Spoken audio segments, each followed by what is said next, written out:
हे सगळं तर माझ्या बहिणीचे होते. तुम्ही ते जबरदस्ती करून मिळवून घेतले. माझ्या बागेत भरलेले सिंदूर, माझ्या कपाळावर लावलेली टिकली, माझ्या हातातील बांगड्या, माझ्या गळ्यातील मंगळसूत्र आणि तुम्ही. यावर ओंकार न रागवता तिचा चेहरा उंजळीत घेत, नाही स्वीटी, तू हे जे काही घातले आहे ते सगळे आणि मी फक्त तुझाच आहे. तशी गौरी रागाने त्याचे हात बाजूला करते आणि त्याच्या डोळ्यात पाहत बोलते, आपले लग्न जरी तुम्ही तुमच्या मर्जीने केले असले तरी मी हे लग्न मानत नाही आणि तुमच्याशी लग्न झाले म्हणून अशी आशा करू नका की मी तुमचा स्वीकार करेल. मी हे लग्न फक्त माझ्या घरच्यांसाठी, माझ्या पप्पांसाठी केले आहे. ती हे बोलताच ओंकारला खूप राग येतो, पण तो त्याचा राग गिळत गौरीकडे प्रेमाने पाहत, गौरी, आता तू जे काही बोलली ते तुझ्या परीने बरोबर बोलली, पण आपले लग्न व्हायच्या आधी ते तुझ्या बहिणीचे होते, पण आपले दोघांचे लग्न झाले आहे म्हणून हे सगळं तुझंच आहे. आणि तू जरी हे लग्न तुझ्या पप्पांसाठी केले असले तरी हे लग्न मी पूर्ण मनाने केले आहे. आणि ज्या दिवशी मी तुला पाहिले होते त्या दिवसापासून मी तुझ्यावर प्रेम करतो. तिच्या गालावरून प्रेमाने हात फिरवत, स्वीटी, खूप प्रेम करतो मी तुझ्यावर. तो तर त्याच्या भावना व्यक्त करत होता, पण ही मात्र पुतळ्यासारखी उभं राहून त्याच्याकडे पाहत होती, काहीही बोलत नव्हती. तिला असे एकटक त्याच्याकडे पाहताना बघून ओंकार किंचित खाली वाकतो आणि तिच्या गालावर ओठ टेकवतो. तशी भानावर येते आणि तिच्या गालावरून हात फिरवते आणि समोर पाहते तर समोर कुणीही नव्हते की तोच बाथरूमचा दरवाजा बंद होण्याचा आवाज येतो आणि त्या आवाजाने गौरी भानावर येते. ती पुन्हा तिच्या गालाला हात लावत, म्हणजे यांनी खरंच माझ्या गालावर किस केले का? किस केले तरी मला काहीही फरक पडणार नाही आहे मिस्टर अकडू. आणि ती तिथेच रागाने सोफ्यावर बसते. तिला आता ओंकारचा खूप राग आला होता आणि तिच्या लक्षात येते, मी तर रात्री विचार करत इथे सोफ्यावर झोपली होती, मग त्यांच्या मिठीत कशी, म्हणजे मी बेडवर कशी, आणि काय बोलत होते ते, मी तुला पाहिले त्या क्षणापासून मी तुझ्या प्रेमात पडलो आहे म्हणून. ती विचार करत असते आणि इकडे आपला हिरो मात्र त्याचं आवरून बाहेर येतो. तिला विचारात बघून आता पण तो हसत तिच्यासमोर येऊन उभा राहतो. त्याने फक्त टॉवेल गुंडाळलेला होता आणि नुकताच अंघोळ करून आल्यामुळे त्याची बॉडी चमकत होती. तो तिच्यासमोर चुटकी वाजवतो तशी ती भानावर येते आणि त्याला असे शर्टलेस बघून ती तिच्या डोळ्यावर हात ठेवते. ओंकार थोडा खाली वाकतो आणि तिच्या कानाजवळ ओठ नेत, बायको, मी तुझाच आहे, मला तू बिनधास्तपणे पाहू शकतेस. आणि हे बोलताना त्याच्या ओठांचा स्पर्श तिच्या कानाच्या पाकडीला होतो आणि त्याने तिला शहाराच येतो. गौरी, हे जर असेच तुझ्याजवळ येत राहिले तर वेडी होशील तू. आणि ती तिच्या डोळ्यावरचा हात बाजूला करते आणि त्याला धक्का देऊन बाथरूममध्ये पळून जाते. ओंकार मात्र तिथे सोफ्यावर पडतो आणि त्याच्या केसांवरून हात फिरवत, बायको, आता तू माझ्यापासून लांब पडत आहेस, पण एक दिवस असा येईल की तू माझ्याजवळ येशील आणि तो दिवस जास्त लांब नाही आहे. आणि हसतच तो पण त्याचा आवरायला घेतो. इकडे गौरी बाथरूममध्ये येते, पण अजून पण ओंकारच्या विचारात असते. पण तिच्या लक्षात येते ओंकारने तिच्यासोबत कसे लग्न केले आहे आणि त्याचा तिला राग येतो. ती रागातच फ्रेश होत असते. इकडे तिला ऑकवर्ड वाटू नये म्हणून ओंकार खाली निघून जातो. गौरी बाहेर येते. रूममध्ये ओंकार नाही आहे म्हणून ती रिलॅक्स असते. पटापट तिचं आवरते आणि खाली येते. ओंकार तर जणू तिची खाली यायची वाटच पाहत होता, पण मॅडम एकदाही त्याच्याकडे पाहत नाही आणि या गोष्टीचा ओंकारला राग येतो, पण तो त्याचा राग मनातच गिळतो. इकडे किचनमध्ये तिला आई दिसतात. ती पण त्यांच्याजवळ येऊन उभी राहते. आता अरुणा आईंना काय म्हणावे, म्हणजे आई बोलू का असं ती विचार करतच असते की ओंकारची आई तिच्या डोक्यावरून प्रेमाने हात फिरवत, मी ओंकार, दिव्या आणि चिराग यांची आई आहे, पण आजपासून तुझी पण आई आहे, तर संकोच करू नकोस आणि मला आईच म्हण. तशी गौरी गोंधळून त्यांच्याकडे पाहते. म्हणजे तिच्या मनात प्रश्न असतात, आईंनी माझ्या मनातील कसे ओळखले म्हणून. पण आई मात्र तिच्याकडे पाहत गालातल्या गालात हसत असतात. त्यांना हसताना बघून गौरी पण स्माईल करते आणि त्यांच्या मिठीत शिरते. बरं, किचनमधील तुझा आजचा पहिला दिवस आहे, तर तुला जे काही स्वीट येत असेल ते तू बनव. ती काही बोलत नाही आहे हे बघून आई पुन्हा तिला विचारतात, बनवशील ना?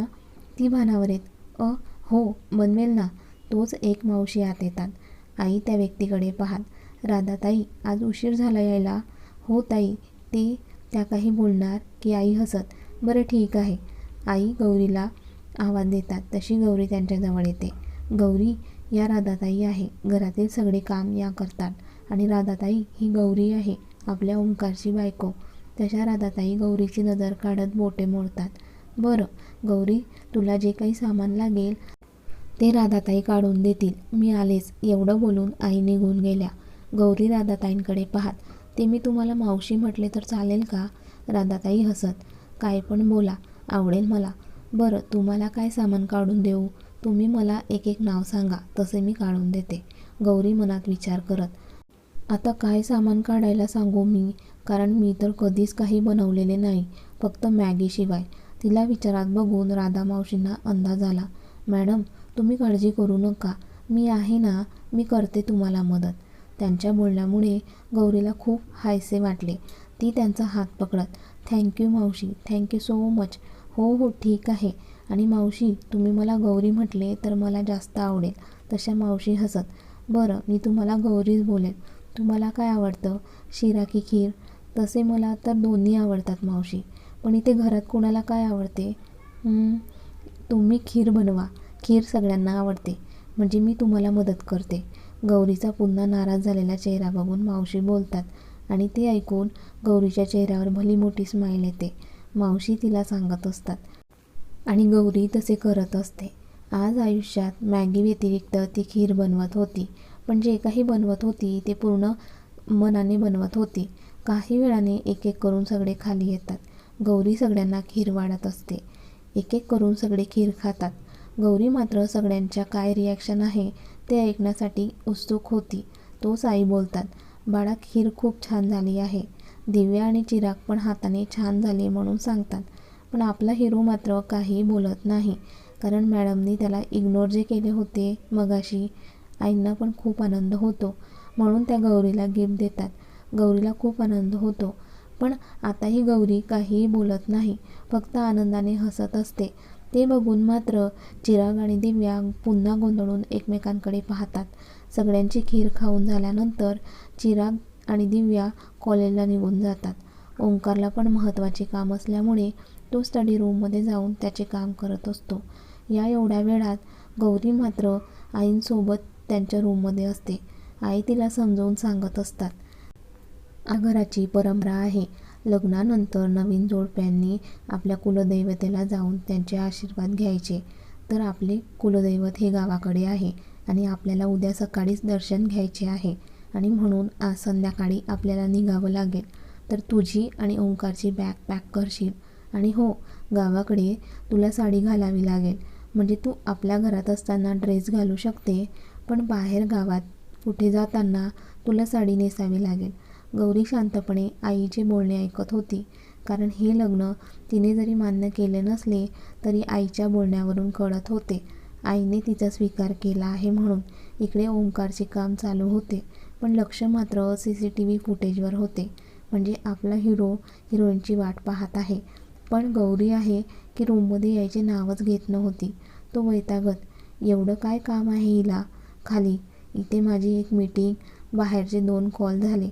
आई गौरीकडे पाहत, बाळा जाऊन आराम कर, आपल्याला संध्याकाळी निघायचे आहे. तशी गौरी त्यांच्या रूममध्ये निघून जाते. तिला खरं तर माहिती नाही आहे की ओंकार त्याचे काम घरून करतोय म्हणून. ती तर तिच्या विचारात रूमचा दरवाजा ओपन करते आणि आत येते. पण आत येताच तिला ओंकारची आठवण येते, पण तिला तो कुठेच दिसत नाही. ऑफिसला गेला वाटतं अकडू. एवढं बोलून ती मस्त बेडवर आडवी होते आणि इकडे स्टडी रूममध्ये बसून आपला हिरो मात्र तिच्या सगळ्या हालचाली टिपत होता आणि तिचे वागणे बघून त्याच्या चेहऱ्यावर स्माईल पण येत होती.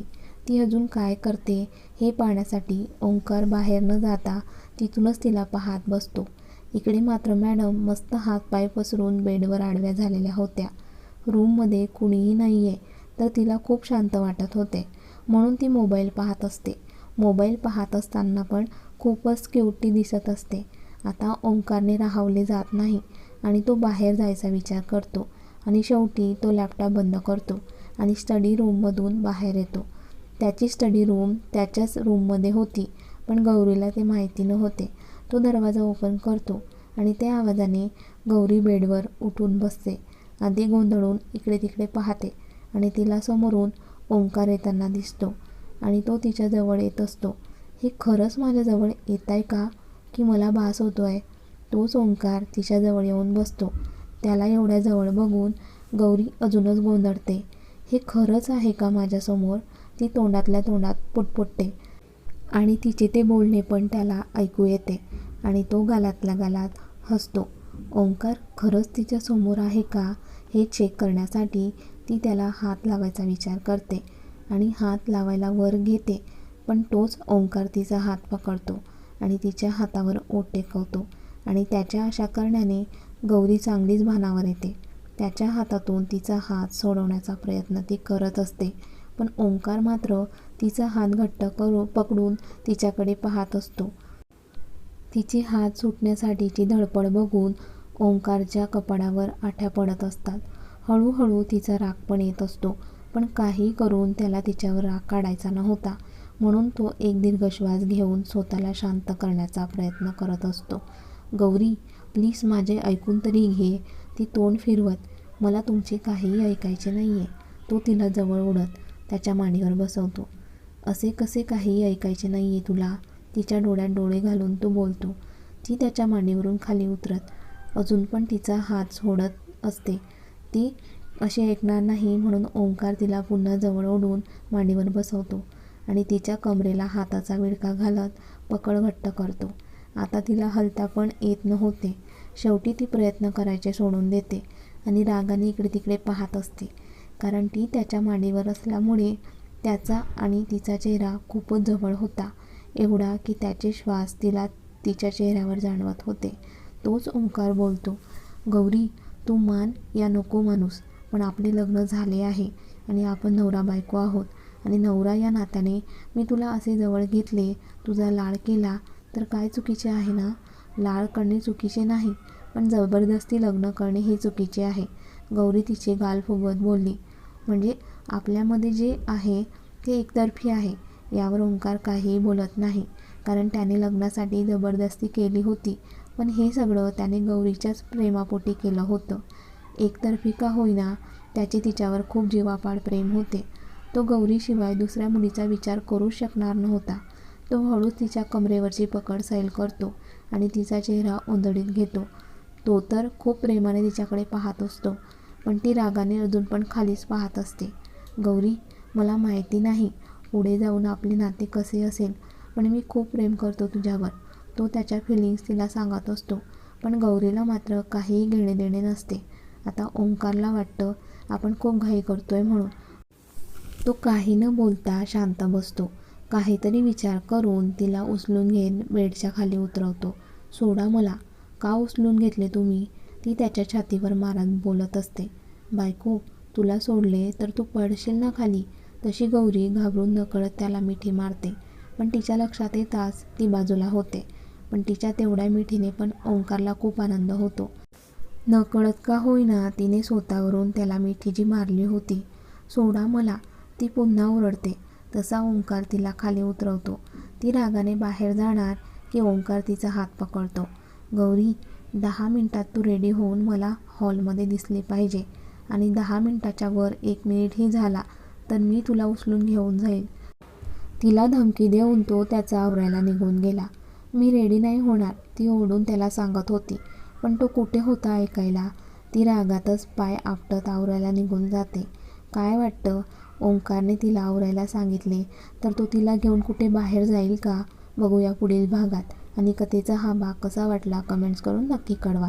व्हिडिओला लाईक करा, जास्तीत जास्त शेअर करा, त्याचबरोबर आठवणीने हाईप करा आणि तुमच्या सगळ्यांच्या आवडत्या लाईव्ह मराठी स्टोरी चॅनलला सबस्क्राईब करायला विसरू नका. धन्यवाद.